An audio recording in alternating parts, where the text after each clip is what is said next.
And I'm recording in case there's people that aren't able to join us today that want to come back and sort of listen into what we were able to discuss.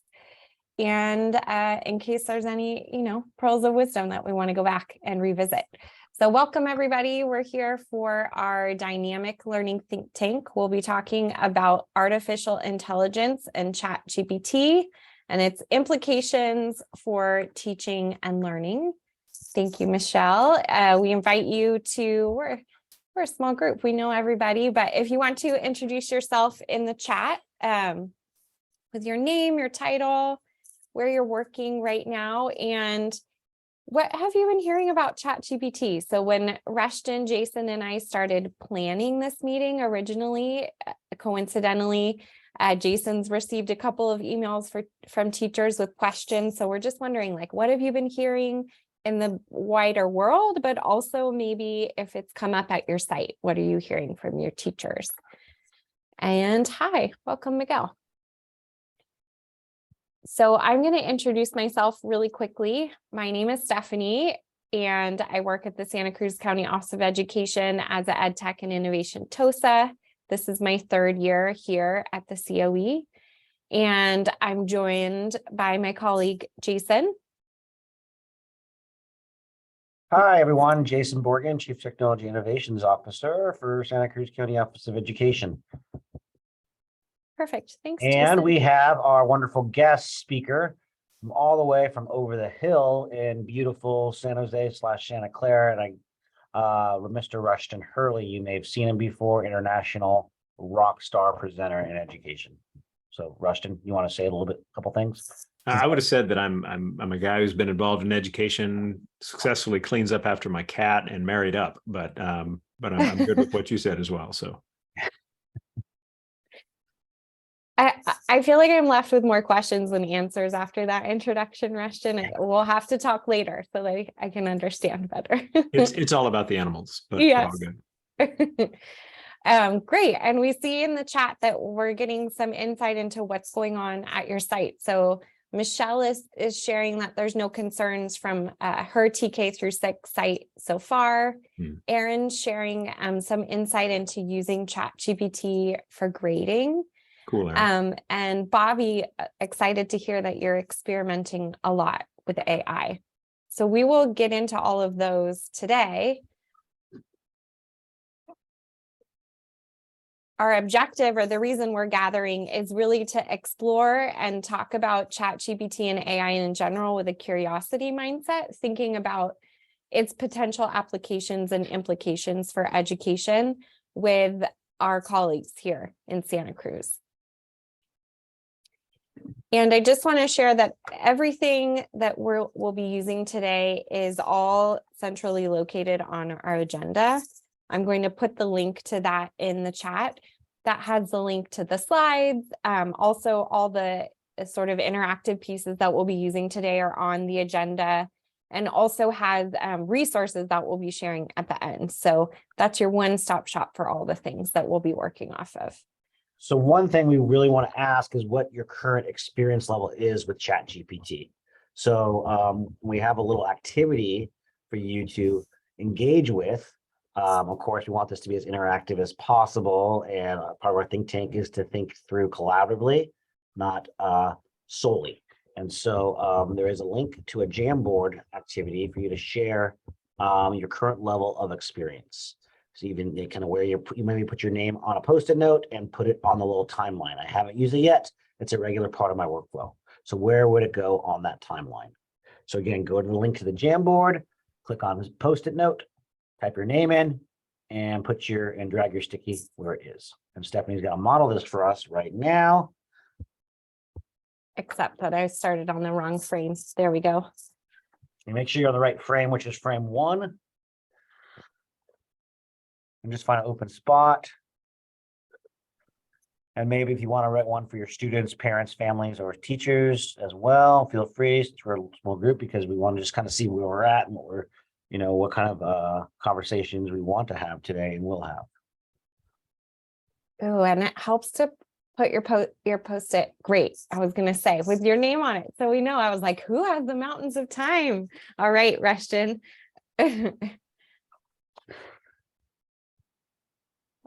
Cool. We'll just wait for a few more responses. It's good to see that we have people that are spread across the spectrum. And you might want to keep this Jamboard open in a tab because we're going to use it again today. As you can see, there are 6 frames and we're only on frame 1. So you might want to keep it open. Otherwise, we'll continue to put the link in there if you do want to close it.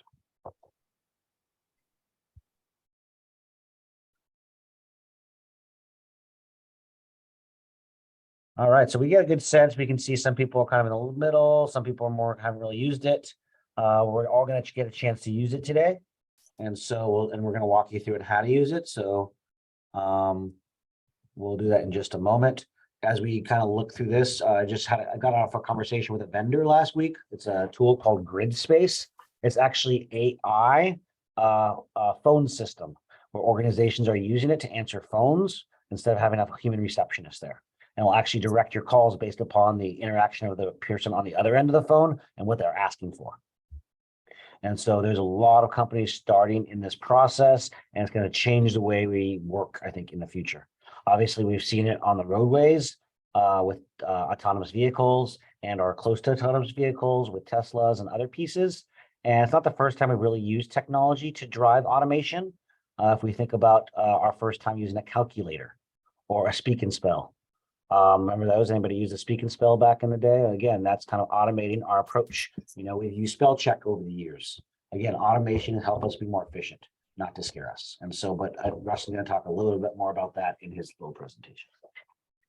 Yeah, and I'm noticing like that we've got the wide range of the spectrum, and we have a couple people that haven't used it yet, which is great too. So we're going to start with just a quick little bit of play, right? So Albert Einstein said play is the highest form of research.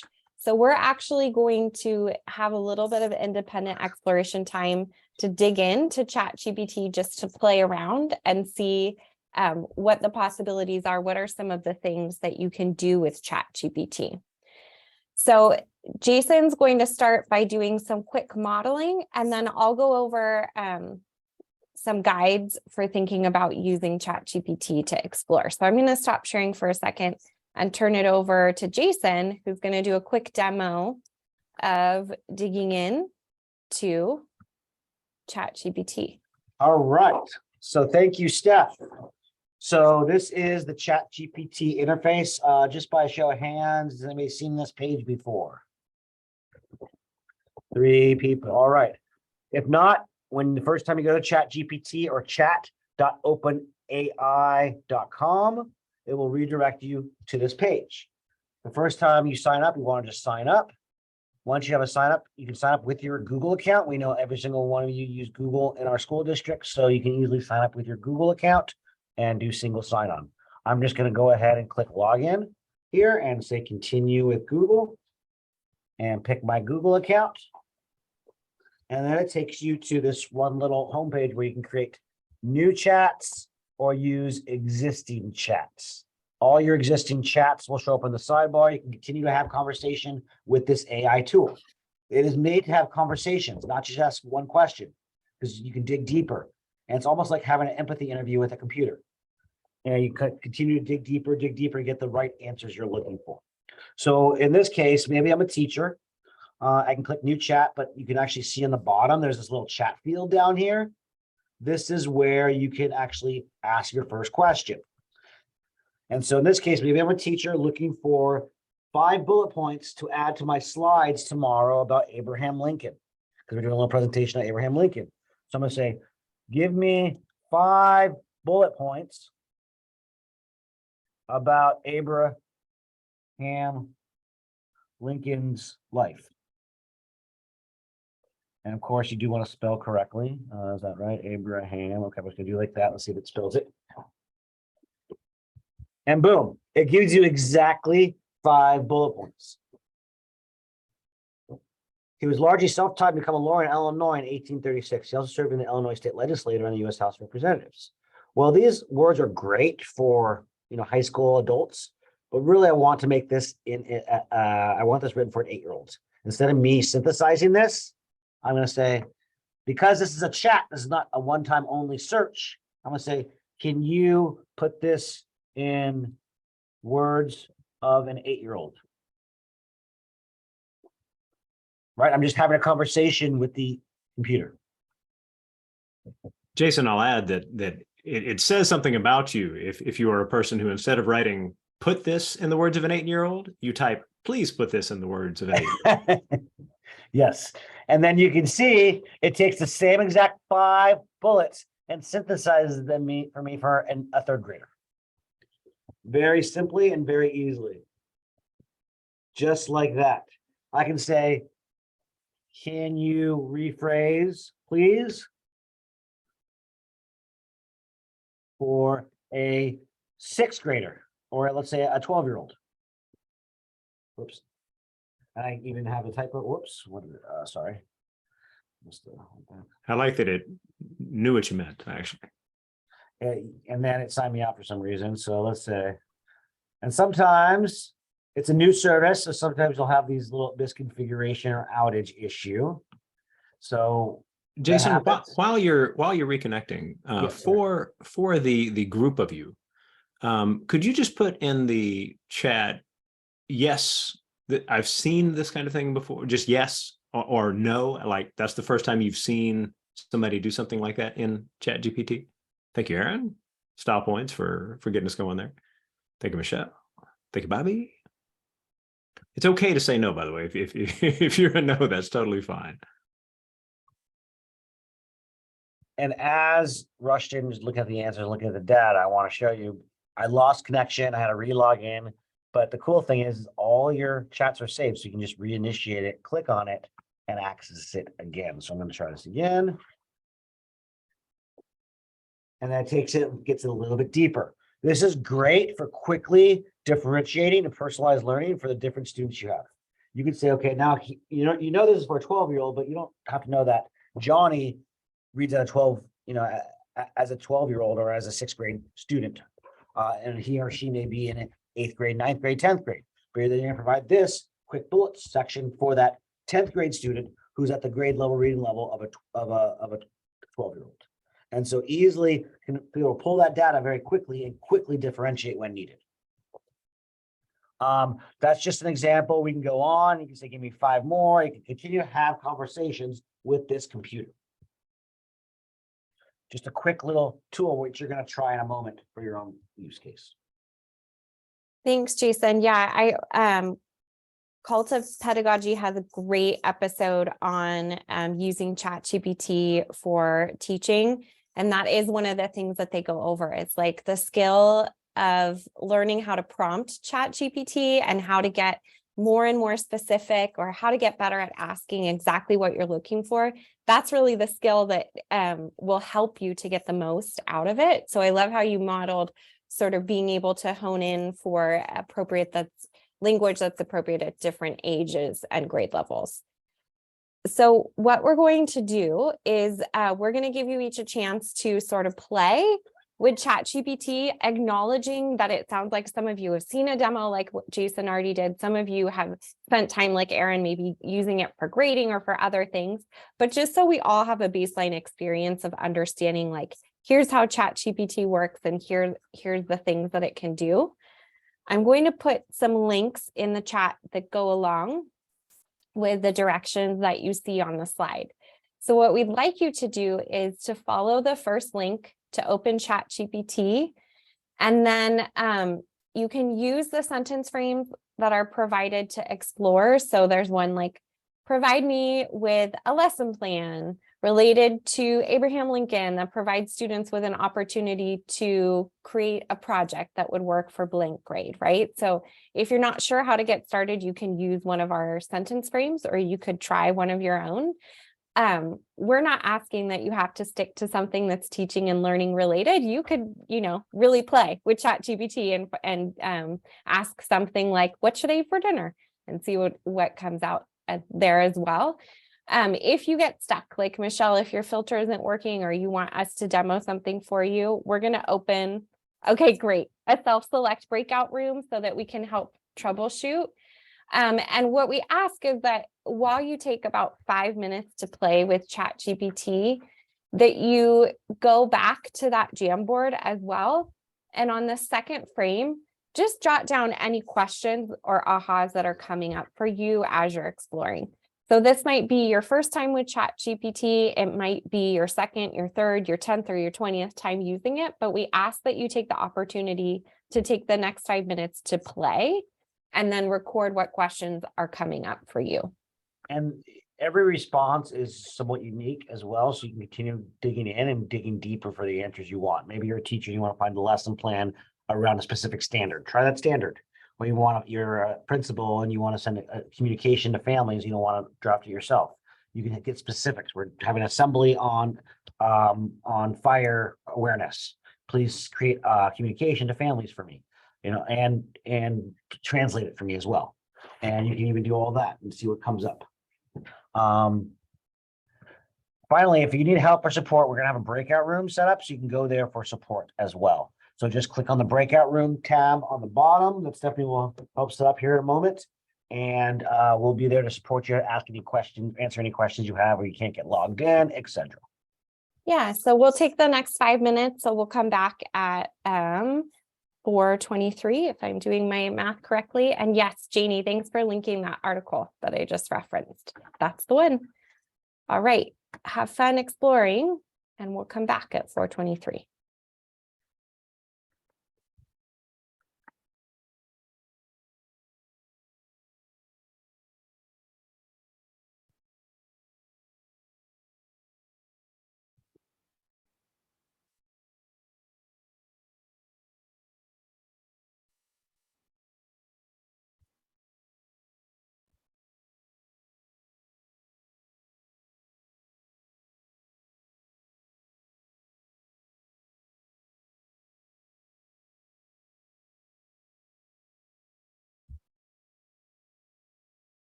You're blocked. It's still blocked. Yeah, Jason said that he would unblock it, but it doesn't matter. I'll just do it on my phone. Okay, I'll message Jason and remind him to check in.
All right, go ahead and find a place to stop.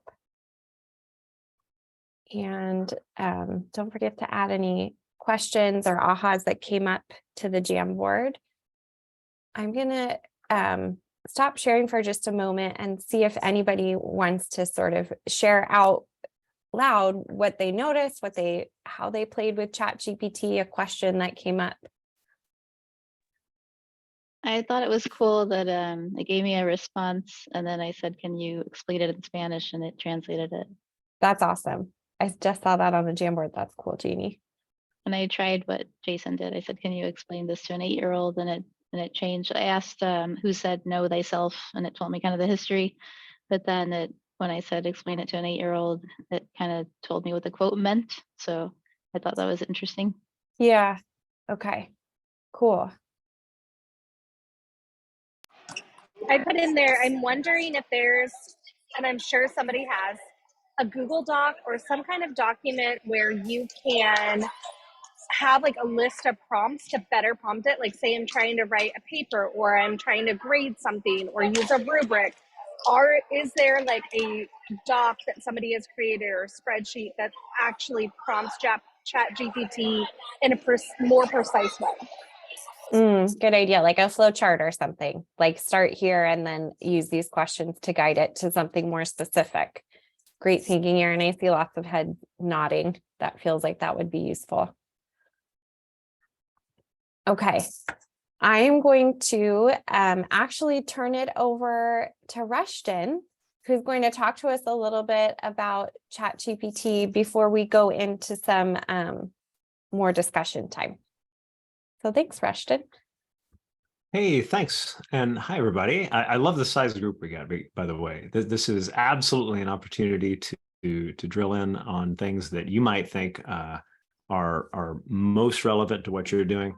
I'll start by two apologies. One is that I had a cold last week, and so if I cough up a lung along the way, I apologize for that. Second is I'm wearing this thing that my brother gave me. So if you're like this major hockey person who doesn't like the Dallas Stars, I really don't know much about hockey. So there you go. So I hope that that's not an issue.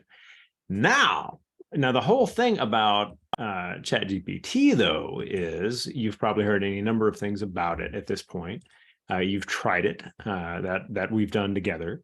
But do this for me. Wave at the camera if you feel more positive than negative about ChatGPT at this point.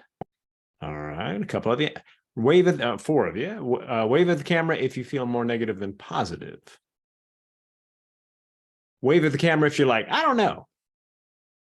All right, so that gets us 4, 1, and one other vote. So let's kind of just run through some material here. And because of the size group we've got, this is great. If you want, unmute and interrupt me, right? And just say, Rushton, wait, this thing you were talking about, and totally fine to do. We good with that? We're good. All right. So let's talk about this. First of all, whenever I'm doing this kind of thing, I try to remember to turn on captions, because who wouldn't want one really long punctuation-less sentence to work with when they do this kind of work? You're going to see a lot of images in my slides. I'm very much into using images more than words, although with a ChatGPT kind of presentation, you'll see a lot of words as well. Nevertheless, it's all stuff that I have the legal right to use, and I cite my sources because that's cool. All right. I am a former high school teacher of Japanese language. Right. I'm a former principal of an online high school and a K-12 school. And for the last 17 and a half years, I've run this little thing called Next Vista for Learning, which I'll kind of talk more about as we go. But we're here to talk about ChatGPT. And this is some fascinating stuff we've got in front of us. A big change that happened only a week ago is it went from being, you must be 18 or older to use this, to you can be 13 or older, but if you're under 18, then you need the permission of a parent. So that changes how we think about how we might use it in terms of what we will model, and we can talk about that more as we go as well. But as I talk about this as a tool, I'm going to be talking about really what we use this for as teachers, because I think that's the first place to be in order to understand, why this is groundbreaking stuff for us.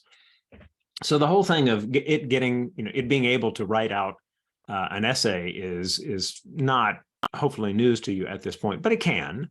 And if you tried doing that when we were working with these, you probably quite quickly got into a space of like, oh wow, this actually generates quite a bit.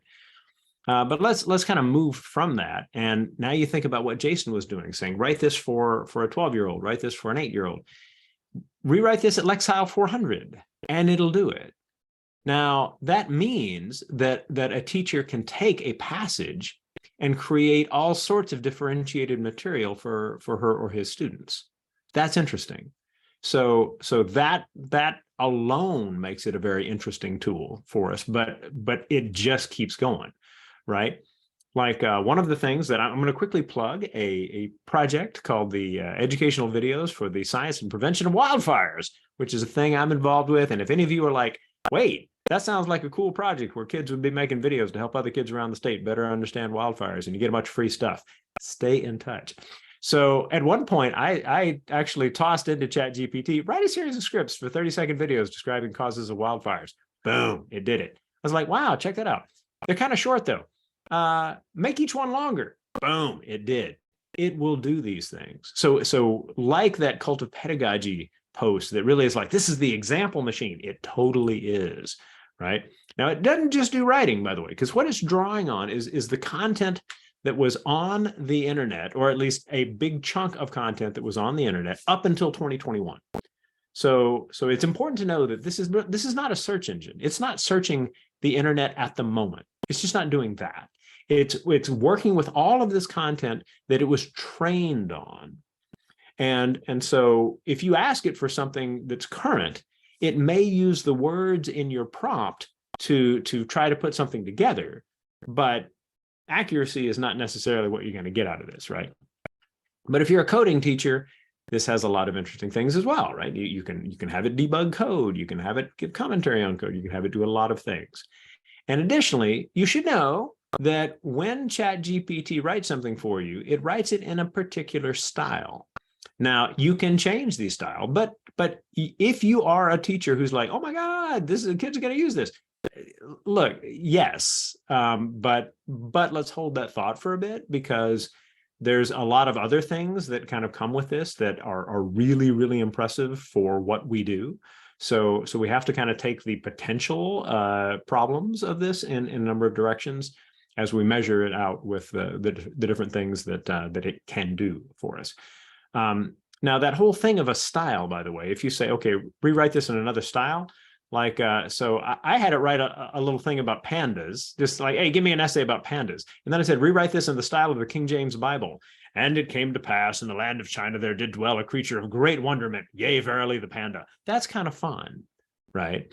And so being able to tell ChatGPT to rewrite something in the style of, now fill in the blank, right? You can choose people who are well-known writers, people who are well-known speakers, it can be like in the style of the Declaration of Independence. There's just a lot of possibilities for generating some interesting writing and getting students using these examples to think about different ways to convey any given thing that they're supposed to write. There's a lot of different ways. As a guy who's into video, I have students all the time say things like, I don't like the way my voice sounds when it's recorded on video. I'm like, oh yeah, fine, use a different voice. Fine, right? You got this voice, you got this voice, you got lots of voices. So, just trying to get them in that thing with their writing as well. But coming back to this main thing I want to say, this will save time. This tool will save teachers a ton of time, because there is a fair amount of tedious production that is a part of what we do, and even not so tedious stuff that ChatGPT can do for us. Now, check what's on my screen at the moment. I got this student who just kind of writes, just, like 90 miles an hour, doesn't tend to go back and check what he wrote, blah, blah, blah, blah, blah, blah, right? And I just put in, hey, provide feedback on the student's work, and pasted one of the paragraphs he gave me. It started with, this student has a clear and well-articulated goal of creating a sustainable world for food insecurity. And I thought, well-articulated, you got to be kidding. Then I stopped and thought, wait, I'm equating good grammar and good spelling with well-articulated. if you read what he wrote, yes, he's very clear about what he wants to do, and maybe that's what it meant. This allows me to really kind of challenge some of my own thoughts about what this, what the kids are doing and how I see things. And then I took the same thing and I said, clean up the grammar in this passage, paste, boom, far more easily understood piece of writing. Now, this obviously has some kind of lessons for us with regard to, what might students do with this? And, and we can have some really good conversations about, is that okay, right? Is that right? And the big answer is going to be, depends on how the students use it, right? And how we help them learn to use it. Now, this part was one of the many moments for me that was like mind blown, right? If I write a lesson plan for a 6th grade history lesson about the Great Wall of China, and it just did, right? And I'm like, oh my God, right? Check that out. And you can go back and you can say, change this, rewrite this piece, like focus on this, provide an example passage for station 3, whatever it might be. So why can it do these things? Because having been trained on all of this content that was out on the internet up until 2021, there was a load of lesson plans out there. So there's stuff that it can do. What ChatGPT does is predict words. Now, the larger, more interesting conversation would be, isn't that what we do? And the answer is kind of, sort of, but we'll keep going. So in the example machine category, and similar to what Jason put up before, make a list of the strengths and weaknesses of the American Army in its War of Independence from Britain. Bam! Okay, do we agree with these guys? All right, like, boom, put this on the screen up front. Do we agree with these? How would we validate these points? All right, how might we move one to the other based on, different ways we might interpret the ideas? There is a lot that can come from this kind of stuff that you can now generate instantly. And that is that. Let me get that up real quick. All right, here we go. So make a list of comprehension questions to test understanding Martin Luther King's I Have a Dream speech. Boom, it'll do it. Now, you might say, I don't like 3 of those questions. Don't use them. Nobody's putting a generative AI gun to your head. So just find the stuff there that saves you time, right? Now, let's get very specific about this thing about what it was trained on. It was trained on a bunch of human writing. A lot of human writing is biased. A lot of human writing is wrong. Therefore, some of the stuff that it generates is going to be wrong and biased and that kind of thing, right? And so that's something that hopefully you kind of already know if you've had several conversations about this. But how we see this tool and what it can do for us, is a different question. And it's certainly the case that as people get into this, they're not really looking at this piece on the side that identifies the limitations of the tool. But I want to talk about how I used this in one element, right? So I knew that my students knew about ChatGPT. So I co-teach a class called Creative Solutions for the Global Good. Yes, it is that cool a class, right? And I knew that they knew about this. And I also knew that the school was trying to figure out what they want to say about ChatGPT. So I don't want to get too far into it. But I did want the students to know this ain't some omniscient thing. So I said, hey guys, check it out. What is 785,346 times 53,092? And it says quite confidently, the answer is this. But if you compare that to the answer that you get from Google or from a calculator, it's different. Why?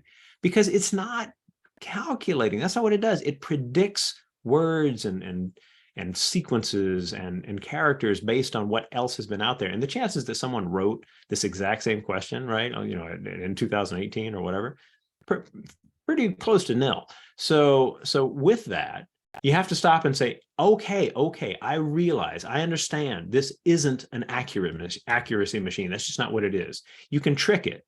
What religion will the first Muslim prime minister of Canada be? It's not possible for me to predict the religious beliefs of future political leaders in Canada or any other country, blah, blah, blah, blah, blah. Right? So if you decide you want to mess with it, you can. And there have been some very high profile examples of that quite recently. And you will also start looking for things that you won't find, such as citations. So if you ask it to write a paper and to cite its sources, it may give you citations, and those citations may be sequences of words that have no bearing at all on what's really out there. It just depends on whether those things kind of correspond to the content that it was trained on, which is kind of an interesting element. But the most important piece, both for you and students, is that what it produces just ain't accurate. All right. It might be, might not be. Don't know.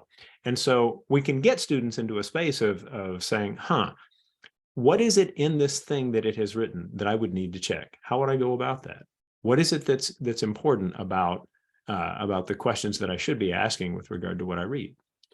But this thing is changing so very fast, right? I mean, this thing appeared on November 30th. November 30th. We're only like 3 months into like a world in which anybody can go to a free tool and have it write stuff for you.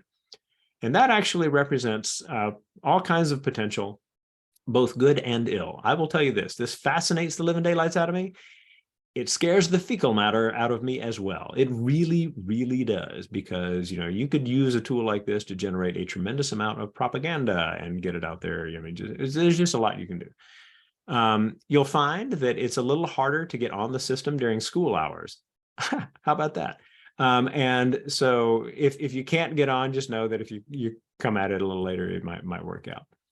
That's the link that we gave you a little earlier. I hope that you will spend time with this, because what you might find is that the more time you spend with it, the more time you go looking for what Aaron was asking about in the chat a little earlier, which is, are there kind of good things out there that help you learn to craft your prompts? Because the answer is, yeah, that's probably going to be a job in the next few years, right? Craft artist, prompt artist, right?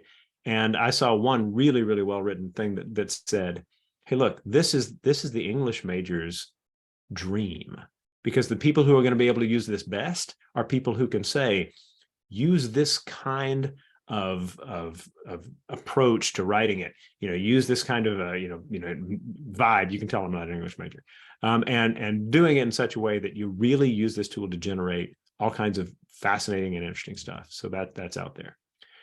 There's some other things that I produced that I'd love for you to be able to I'll toss this into the chat in a minute, but stuff that I've written, I actually wrote it.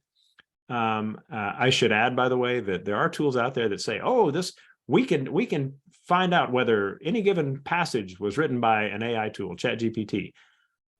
No, those are highly unreliable.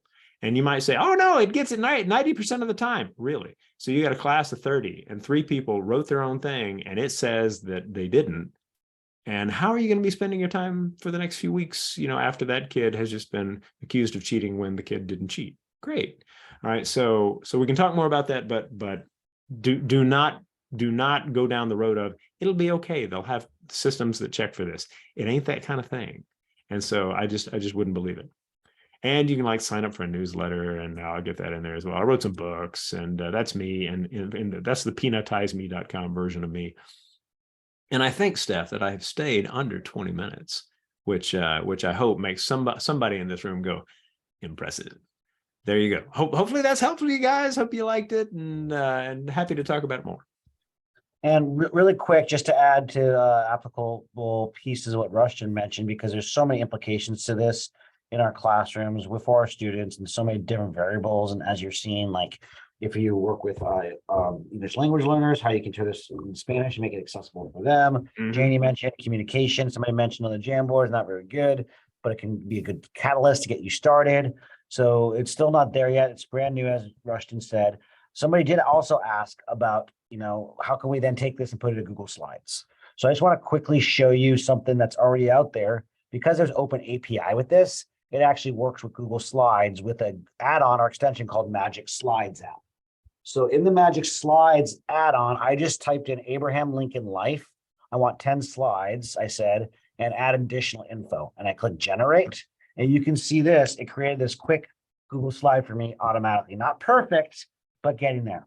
And the way this does it is it uses this API call with ChatGPT that automatically puts those slides together.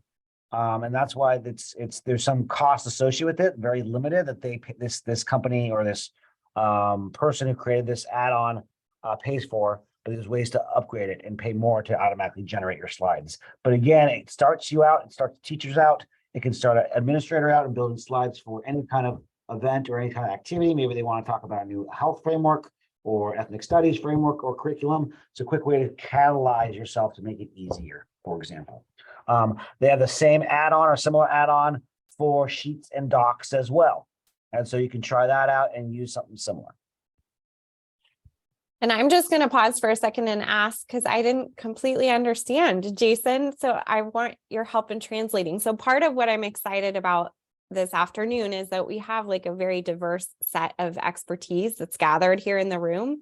So I wanted to call out for a second that we also have Miguel here, who's on our team at the Santa Cruz COE. He's our app developer. He's our data specialist.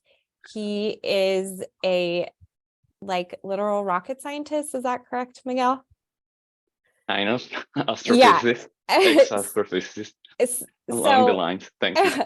Okay, we'll just go with rocket scientist. So we have Okay. people who can help explain to us like what is the tech behind sort of what we're looking at. So Jason, if I understand what you're sharing, what you just shared with us is that the technology that helps power ChatGPT is open source right now. And so people are creating some more products that add on to other things that we might be familiar with, like Google Slides, and they're available for us to use for free. So there's actually what they created what they call open API that allows you to pull in the information from ChatGPT into other applications. Cool. And so it allows, like, for example, if you have a student information system, your student information system will push to other applications you have in your district. So because your SIS has an API that lets you pull into different applications, ChatGPT does the same thing. I want to call ChatGPT to use the technology to pull this data into another application. So somebody builds these applications that will call into ChatGPT to load that content into the application of their choosing. So in short, the ChatGPT that we all were playing with is not the only way to use ChatGPT. There's all these other tools that are being developed. Thanks to, it's not open source. There's a code, and the code is not open.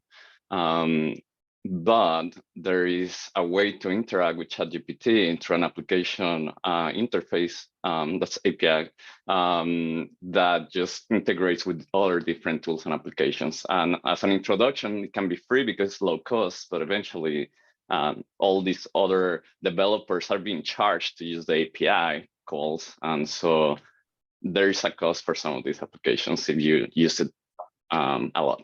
Yeah. But there's going to be other applications because the API is available. You can pull it in and use it with different applications or different pieces of content, like Google Slides, like Google Docs, like your student information system. Maybe it's going to be able to pull in comments soon for you automatically into your student information system, so you don't have to write comments. I know teachers who use this during grading periods to actually write comments for their students instead of writing them themselves.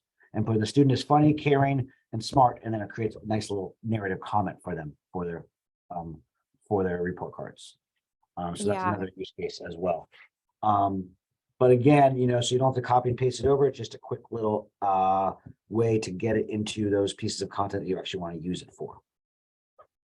And I'm super excited and could talk for a really long time about what are the other tools that are integrating with this technology. Would love, Miguel, to pick your brain to find out if you have one that you're using regularly, that's your favorite.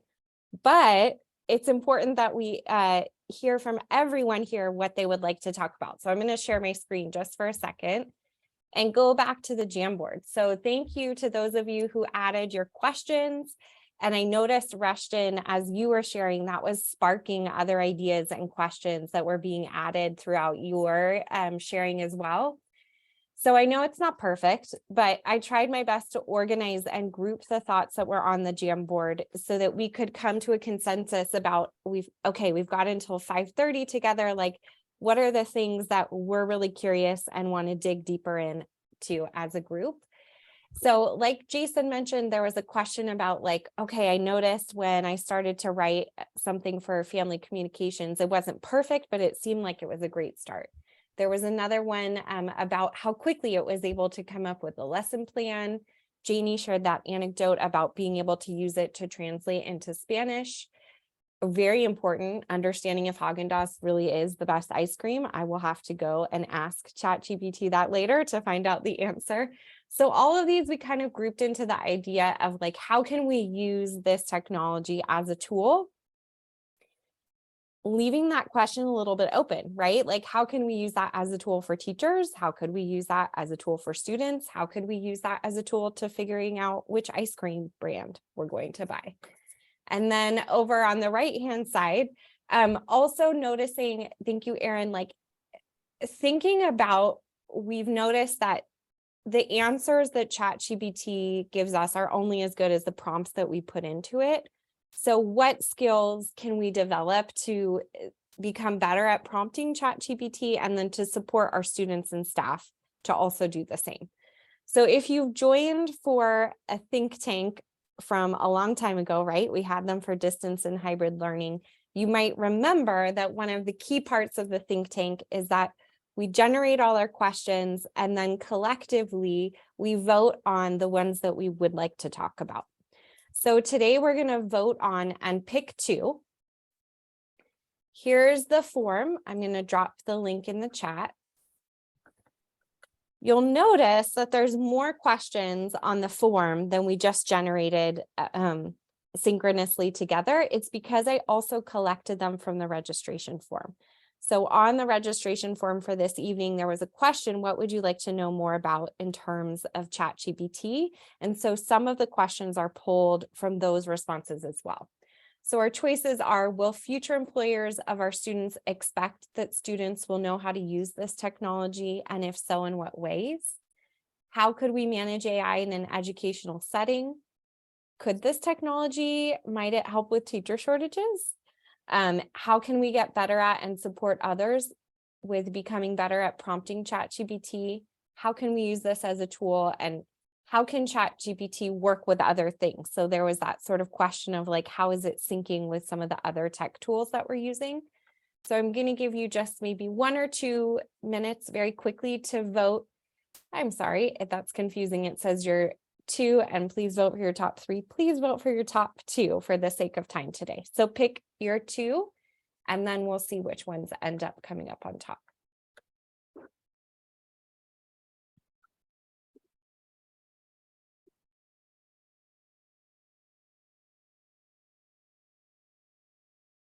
We have any Jeopardy music to play? I know it feels like we Jeopardy need that, music. right? Can I say something while people are doing that? Absolutely. Yeah. Me of when we very first started using the internet, and you had to be so specific in your question, because if you said like, what's the difference between dogs and cats, it wouldn't give you a difference. It would tell you everything about cats or everything about dogs, or take you up in these random things. And now you can just put in a few words and it'll kind of say like, did you mean? But it seems so much like that. Like you had to put parentheses, you had to put quotation marks around it, or parentheses. You had to say don't include. Like you had to be so specific in your question when it first started. And just to give you some background too, AI is not searching the live web, internet, right? It's data that's been stored for the last year. And so it's a year old with the data. And so what you'll find out too, if you ask them for like resources and links, we've actually tested this with our app we're building for our digital literacy, is some of the links, as you know, links change, they move it to different parts of the page. And so a lot of links are no longer valid because it's pulling data from a year ago. And so that's the one thing. But again, we're at infancy stages of AI tools for gathering information. So maybe eventually, the new big Microsoft is working on this, Google's working on this, not very successfully. Last couple months, you probably heard. So all these now high tech companies are working on this to pull in live data. But seems like it's going to be the future of the internet search and search engines, and pulling this in and giving you specific data. Because if you 10 years ago, when I did a search and you did a search on the internet, we would get the exact same results. Now, actually, those searches are different because it's customized based upon our other searches, based upon where we live, etc. So things have been increasingly customized. Now it's going to be even more so with AI, because it's going to be learning your method of questioning, learning who you are a little bit, and learning about other people through all these webs of interconnectedness. All right, I think we have 2 clear winners with 2 that were close runners up. So it looks like today we're going to talk about how we can manage AI in an educational setting. And then how can we get better at and support others to become better at prompting ChatGPT, right? That question of like the specificity of your prompt. So you'll remember that we have our Jamboard, and I actually added the questions onto frames 3 and 4. And traditionally, when we have a bigger group, sometimes we go into breakout rooms, but because we're a little bit smaller today, we're going to go ahead and stay in one space while we discuss the 2 prompts.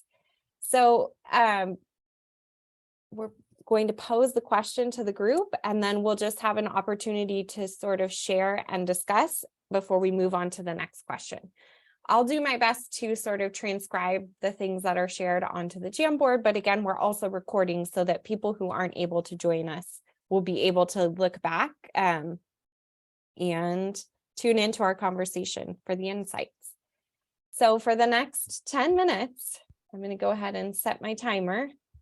We're going to be talking about the really big question, which is how can we and what might it look like, right, to manage AI in an educational setting.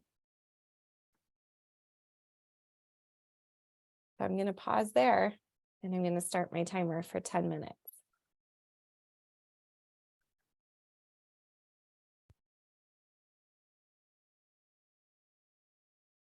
Steph, okay to just jump in or Yeah. Okay. So one division of thoughts on this has to do with the difference between saying, okay, well, we need to block this versus we need to figure out how to use this. And so those are 2 very different questions. The question of how to block it is, I mean, you can block a site on your network. Doesn't mean kids can't get to the site. Because they can use VPNs and they can use, their own phones to tether. I mean, there's just all kinds of things they can do. They can certainly use this stuff at home. But if you don't want them using it at school, then there is that as a somewhat working way to do it. To take that approach is to understand that there is an opportunity cost. And that opportunity cost is getting students now to understand now that this is not a cheating tool. It's something that is going to be a part of our lives here forward.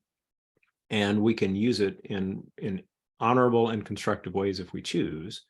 And those ways can help you get really good at things that maybe you didn't think yourself that good at. And so, I mean, I can kind of go on and on that, but that's the basic idea there.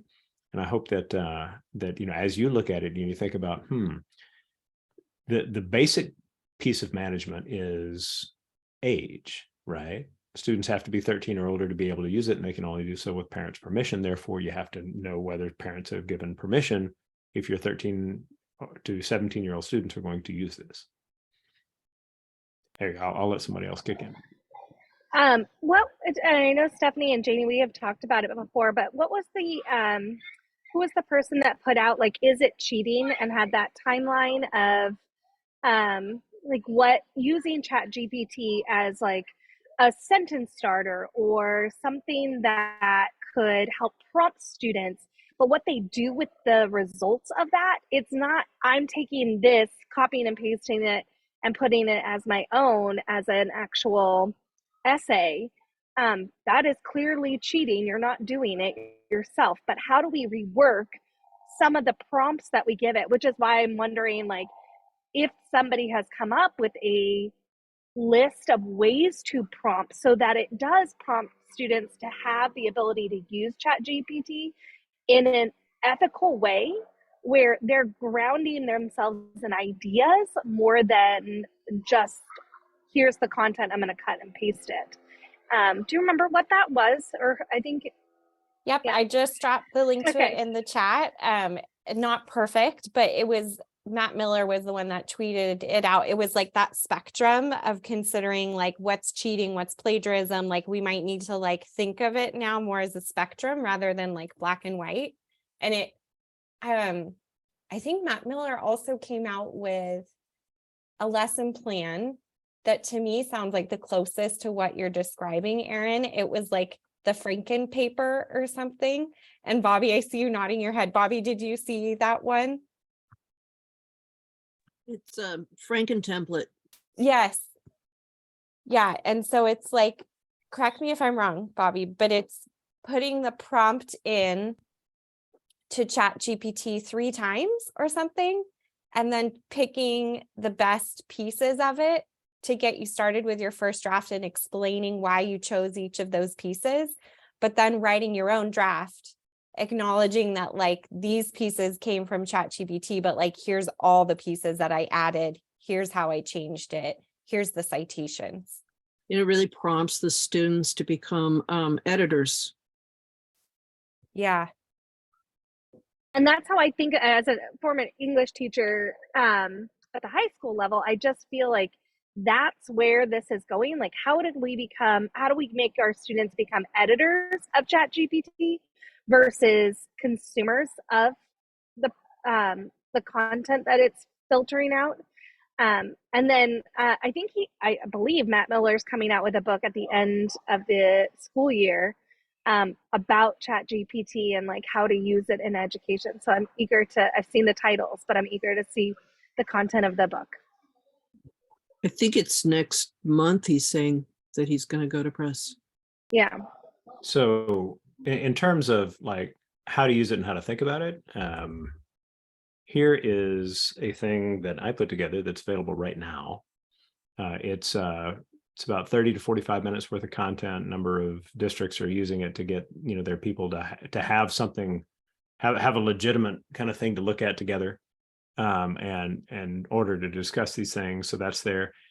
I personally believe that anything we create is going to have a very short shelf life, just because of how quickly this is all developing. And one of the big changes coming up is that at some point, Microsoft is going to move the new Bing, which is a combination of traditional search engine and ChatGPT-like tool. That's going to become something that's available to all of us at some point soon. And like, I think another thing I think Miguel mentioned, there's a lot of things like this out there. And so we're in for a ride with this stuff for quite a while. Thank you, Rushton. I love that course. Thank you. I hope that it's helping people kind of think about it at the next level, because the danger for us is that we think, oh my God, it's a cheating tool, right? And yeah, and lots and lots and lots more. And if we use this to strengthen the conversations we have with our colleagues about what we do and how we do it and why we do it, then we're in far better shape. And I think that's really what the tool has done, is forced our hand in terms of having really strong conversations about why we do what we do. There's a lot of really tedious assignments in the past that you just shouldn't give anymore, and that's good.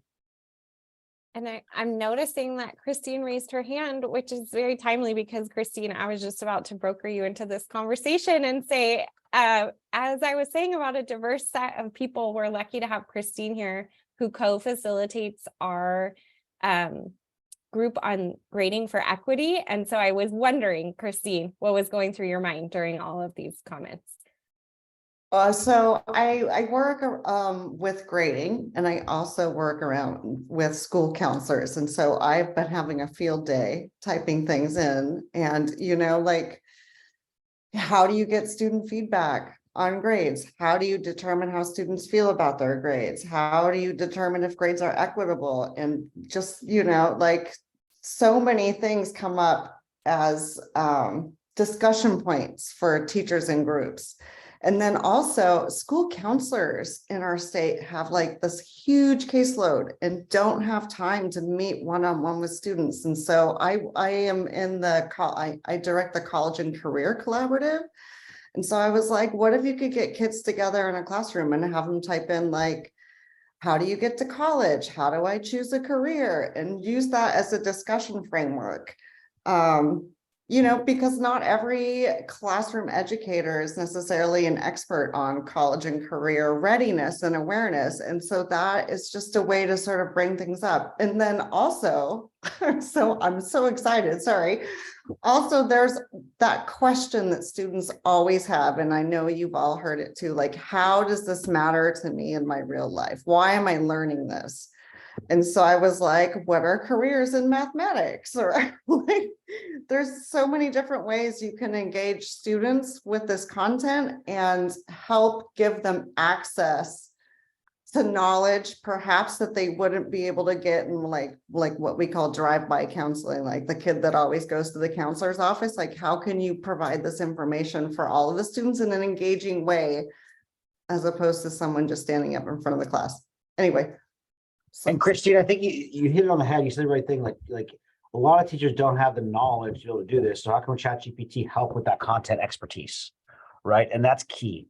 And the ability of our teachers, do they truly need to be content experts now to be able to support our ability to help students acquire the content needed? Or do they need to help students write the right prompts in ChatGPT so the students can be more self-directed and have the agency to build their own content knowledge that way?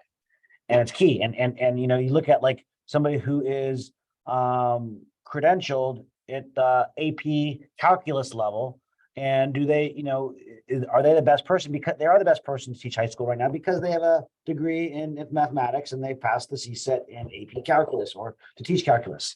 But really, do they work well with students? Do they have good rapport with students? Do they have those ways to engage students in opportunities for learning in multiple facets? And do they use, approaches for universal design for learning? Those 4 things are key to really help students learn, not necessarily their content expertise. Now, this is going to change our path towards education, training, and support to really, how do we use this tool for helping students build agency that develop their content expertise, where really the most important part in education is to support our learners learning.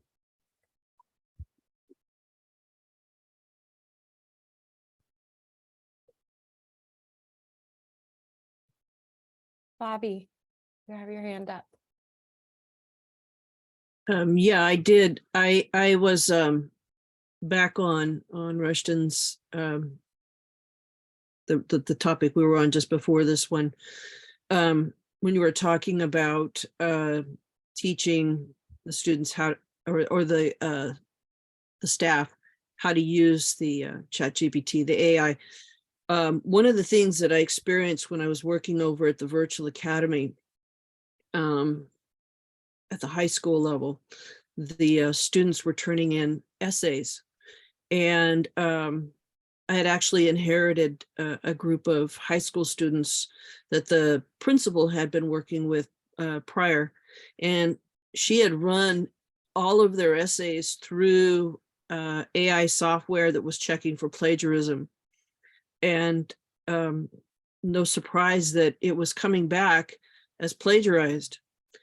When I went in and looked at the same essays and analyzed what was happening, and actually sat down with the students to talk to them about it, what was happening was the AI software we were using, Schoology. For some reason, it was going into the Schoology software and grabbing the information from what the students had read.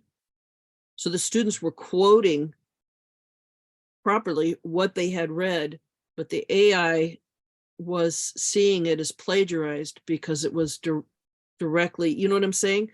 So what was happening was the principal was pretty much, marking down these students and not accepting these essays that these kids had actually written. They actually had done the work because she trusted in the AI, and the AI was wrong. So I'm 100% with what you're saying about educating the staff on the AI, but we also need to educate them like fully on not trusting the AIs that are supposedly checking for the plagiarism, because those are very inaccurate. So I just wanted to make that point, having seen it firsthand. Bonnie, I'll follow that with an echo to some of the things that Christine was pointing to as well. which students are going to be the students who are most likely to end up with an AI improperly identifying their writing as having been written by an AI. And it's going to be students for whom the writing is more formulaic because maybe they have less experience with a language, right? And yeah, there's just so many ways it can go wrong and end up doing damage to kids. And Bonnie, Bobby, I'm sorry, Bobby. Bobby, what you were talking about with a parent, with the principal essentially trusting the machine more than the kids, that has a long-term effect on how the kids see their learning environment. And it is so not worth using untrusted and highly questionable technology in a way that might generate those moments for kids. And Reshna, I want to add to what you were saying earlier about like we've given so many tasks before that are unnecessary. Go write a paper on what the book was about. And although we feel like it's necessary for our content area, I think this is a really big opportunity for education to really embrace other modes of technology. Yes. So that we can offer more voice and choice in the classroom, equity and access to technology in our classrooms, so that we have the ability to not get these formulaic pieces of writing, because we're not asking for formulaic pieces of writing.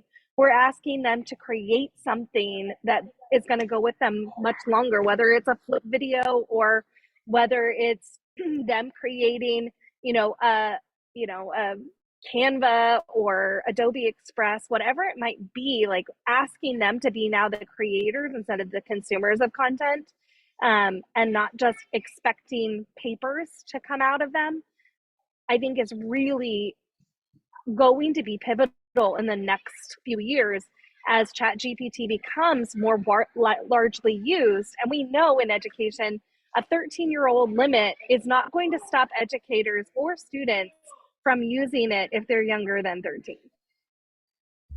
Right. You think about Michelle's, group. It's like, how will teachers and students in a pre-K to 5 school, end up dealing with this stuff, right? Well, if the teachers are having really good conversations about what they can do with this technology so that they're getting a lot of practice and having really strong discussions with each other about it and beginning to guide students on, all right, here's a piece of writing. Let's go forensic on it. Wait, let me explain the word forensic. Great.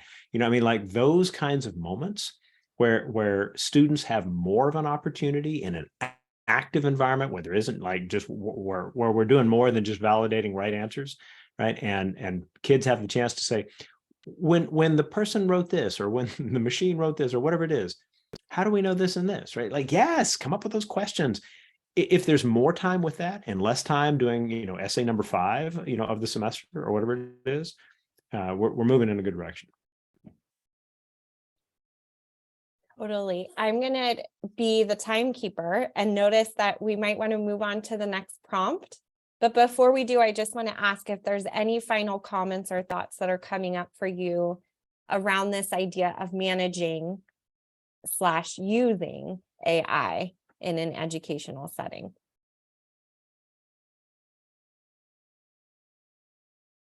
I would just add from the grading perspective, I think it's really important to have students in the class co-create rubrics around how they feel they want to be graded, and they'll be honest probably like around like we need to not be using this technology or abusing it, and how do we demonstrate our knowledge of what we know and can do, and that's what we should be graded on. I just think that it's a teachable moment, really.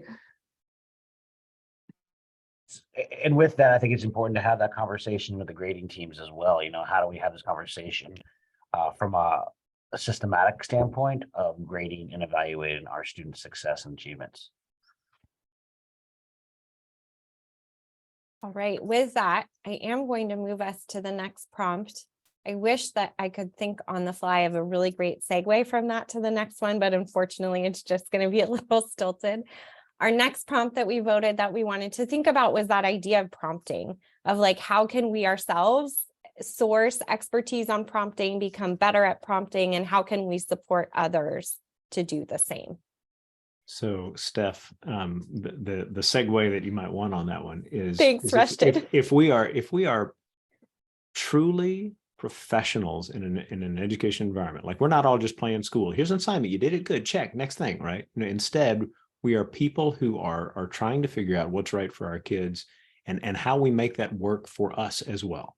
If that's who we are, then we end up being people who stop and say, let's try this out together. What comes to mind? And maybe in that staff meeting where 20 minutes was going to get spent reading a bunch of things that could have been in an email, we actually spend time together trying out different things and saying, how do we take this to a next level? How do we do this? And once people are in that more active, what I call an exploratory culture, we're going to get better and better at what we do, whether that's using video as a part of instruction or making prompts all the stronger for what they can be for our particular students, and learning that very subtle changes in what we do will change how ChatGPT works with it.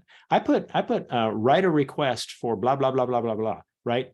It was like, I can't do that. I said, okay, write a letter of request for blah blah blah blah blah, and it did it. Right. So learning those little things comes mostly from just trying stuff out together, and the leaders of the group constantly saying, hey, if you're running into a wall, what can you do to get around it? And build that attitude as a way of just becoming a staff that's kind of like, hey, if we're running into a wall and how to help this kid, how do we figure out a new way to help this kid? Right. I mean, I think there's a lot of transition in these ideas that can make for a far better environment, personally and professionally, for everybody. Yeah, and I think Michelle, mentioned like the first days of the internet too. Like we had to figure out Boolean search terms and how to do this and stuff like that. It was experimentation, and same thing's going to happen here. It doesn't, like you mentioned, Russian. You type in something, you don't get what you want, try something else.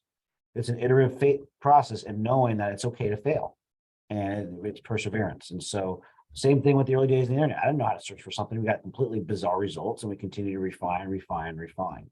Teaching students and making sure they have the growth mindsets to persevere and the refinement process is key, not only for our students, but of course for our educators as well.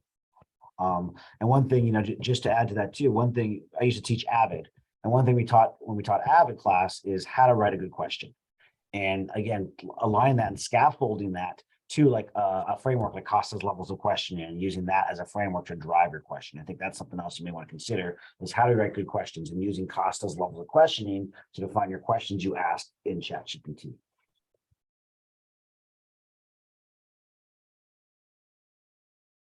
Michelle, I don't want to put you on the spot, but I'm so curious, like, could you imagine hosting something with your staff where you would have time where they would explore and maybe talk about how to utilize it together? Or do you feel like you're not there? Like I could see. I don't feel like my staff is. Yeah. My staff in particular, one school district, we really are very rural. My sixth grade teacher is pretty tech savvy. I have a second grade teacher who's pretty tech savvy, and the rest of them are like, we don't need technology, we're good.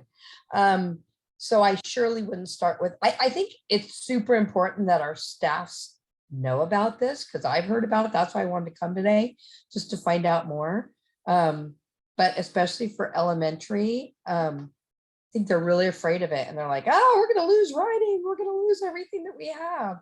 And just sitting in here for a few minutes has made me feel better about it. And I love the idea of, let's start with this as a rough draft, because so many times kids go, I don't know how to start. I don't know what I. Totally. So I think it's good and bad, but to just say, hey, Steph, let's have a conversation of how we could utilize GPT chat in our classrooms. I think it would have to start much more basic than that, of what it is and just playing with it a little. Yeah, that makes sense.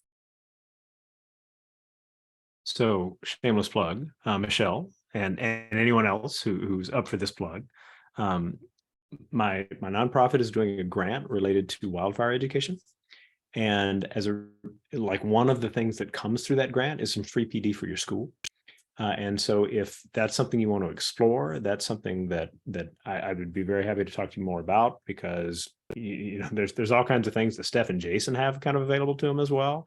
And we can use these kinds of conversations to open up more about, you know, how can this do what they need, right? So you know, for me, when I'm working with the staff, for which a lot of the folks are like, you know, internet fad, right? You know, that kind of stuff. I'm very much in the, you know, what if this could save you some time, right? And a lot of time, because most teachers are kind of in a space of like, you know, I can barely get this done as it is. So you know, I think you've got a lot that's available to you that wouldn't even cost your school anything, that can kind of get you into these kinds of discussions that would hopefully get your people, you know, all the more excited about what can be done. Well, and Rushton, as you know, our schools have been directly impacted by the wildfire, so I think that there would be a lot of interest. Stephanie, I think that you should bring this to PLN. Rushton, PLN is our professional learning network. That's our directors of curriculum and our assistant superintendents. And I think that would be a really good place for it to start. Cool. Thanks, Michelle. That's a good thing. I'll make a note.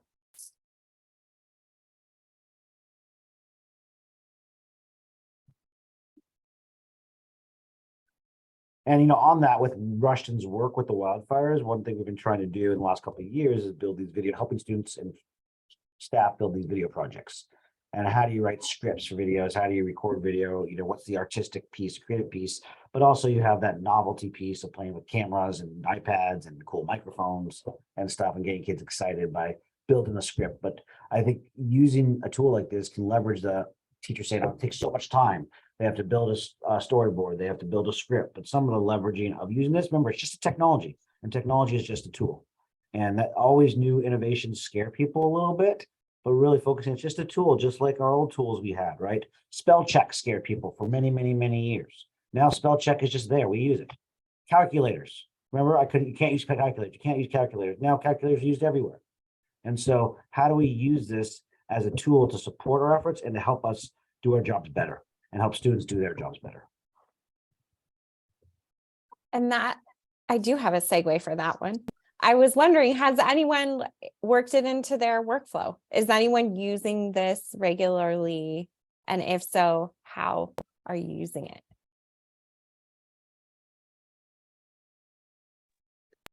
I'm playing with not ChatGPT, well, a little bit with that one. I actually used ChatGPT to put together one of my slide decks that I had to do for a presentation, but I've been using, let me find I'm using a software right now that uses an AI for making videos, and it's not free. So but you can play with it. So in little snippets, so I'm making all these little snippets and recording them and putting them all together to make one video. But I want to try it out for, it's sort of like a co-teacher, a co-presenter, you know, by making the video and being able to play that video that has somebody else who sounds different than me, but the words that I want are coming out of her mouth. So I'm using that.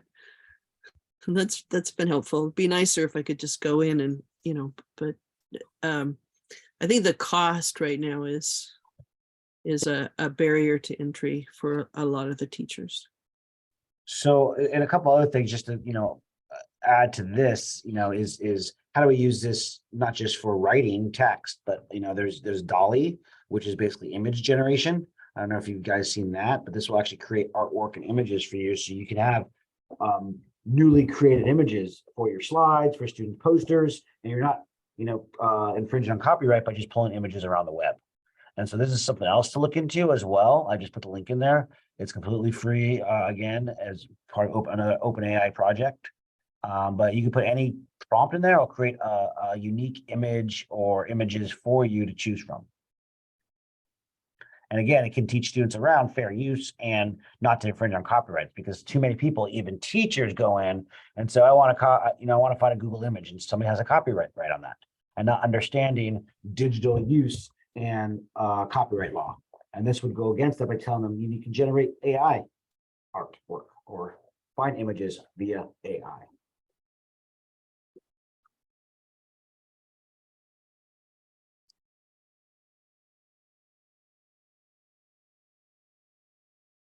Erin, did you have your hand or a nod that you were using it?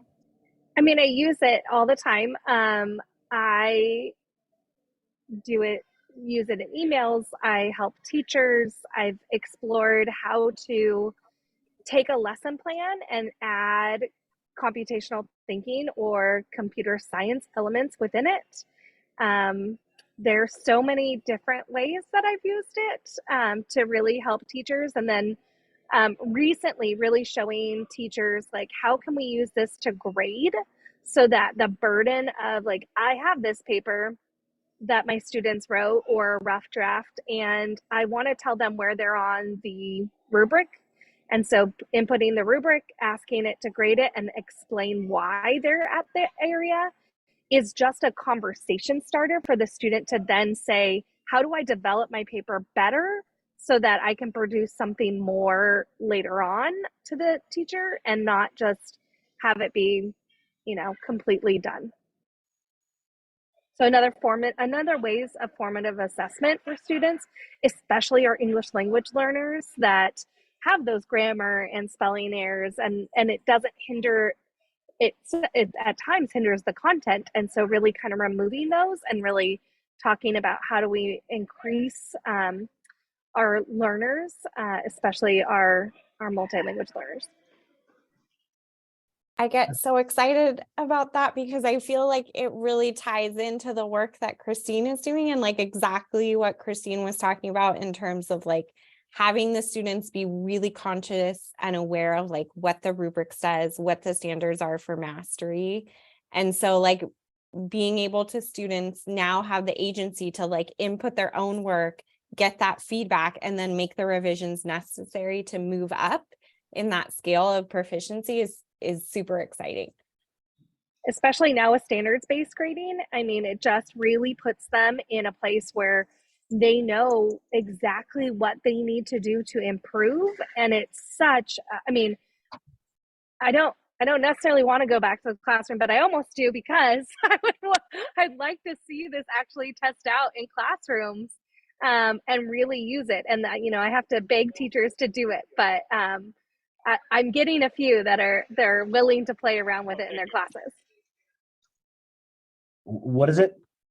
Just ChatGPT in general? Or is there another just chat. specific? Yeah, just ChatGPT. Well, So. and this is the start to how these systems will be online and really direct a personalized learning environment for students, right? We're going to really see this, right? Like, for example, you have IXL. You guys probably heard of IXL, which will then you answer a math problem wrong. They'll give you step-by-step on how to answer it. But it's very prescriptive, the same for every single person.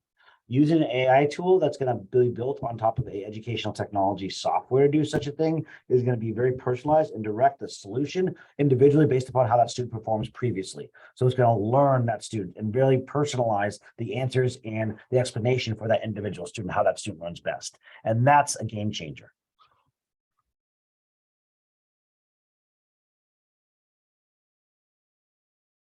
All right, on that note, it's coming up on time, so I'm just wondering if there's any final comments or thoughts or things that are lingering before we move into our next steps. Yes, I see you, Michelle.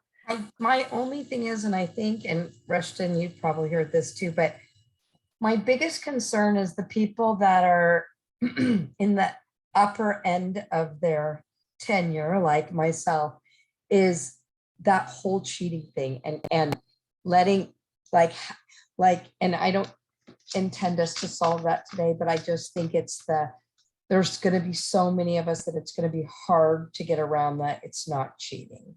I remember I had a leader one time who gave me some feedback on something that I'd done, and I went, that doesn't sound like she said that. And I put it into the internet, and it was exactly right off the internet. She just cut and pasted, and I had no respect for her after that. So it's going to be a difficult segue, and it's not something we can solve today, but that's going to take a long time for some people to get over.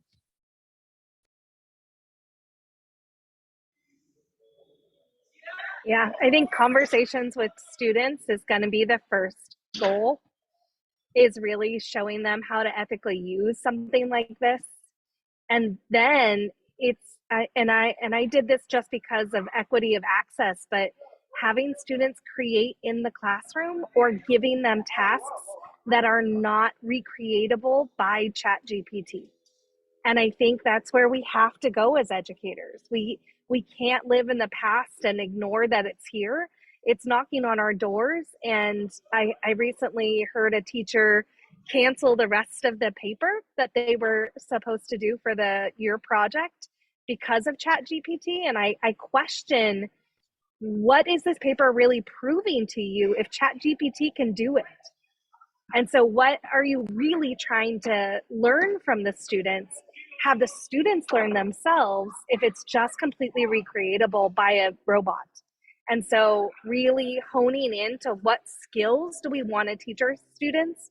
And then what mastery are we looking for? Is it just an actual physical paper? Or are we really honing into 21st century skills that they're going to need in their careers in college? Yeah, there's nothing in the Common Core standards that says you need to be able to write an essay. Right. And so that's not a specific skill. So and we still are signing essays all the time. Is that really a relevant skill? And then, And Michelle, oh, sorry. And Michelle, I'll add that there are strategies that can kind of get people moving in the right direction. So, there's a trickiness to this, I'll admit. But if essentially you say, okay, well, whatever this topic is that you want students to write on, have a conversation in class about what people know. They should write down some quotes from people in the classroom. Now, in the writing piece, they need to do what you want them to do and reference 2 or 3 of the people who spoke in class, or maybe something. So start getting them to tie their writing to their own experiences, to experiences they have as a class. And doing that, you get a lot farther from what ChatGPT can do. So this is what Aaron was talking about, like the kinds of things that ChatGPT can't just recreate, right?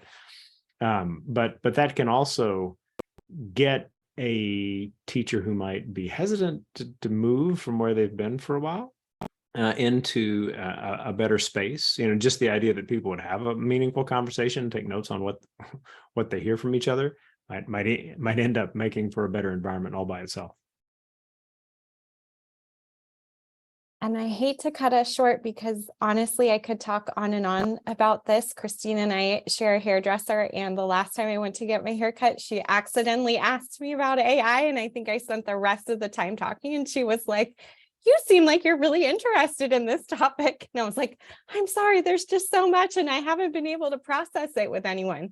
So I appreciate the opportunity to process it here tonight with you all and to start probably some more conversation. So I noticed Janie and Jason were connecting in the chat. If this is something that you feel like you want to talk about or discuss or want support around at your sites, please know that you can reach out to us. We'd be happy to facilitate something similar where you're working. And we have all of the links and resources shared in the agenda. Aaron, thank you for that. And I just put in the chat, Jason and I have been curating a list of things that have been coming up. It was mentioned, this feels a little bit like a moving target, like things are going to be constantly coming out. We've been grabbing them as we can and putting them in a collection. So that's linked in the chat.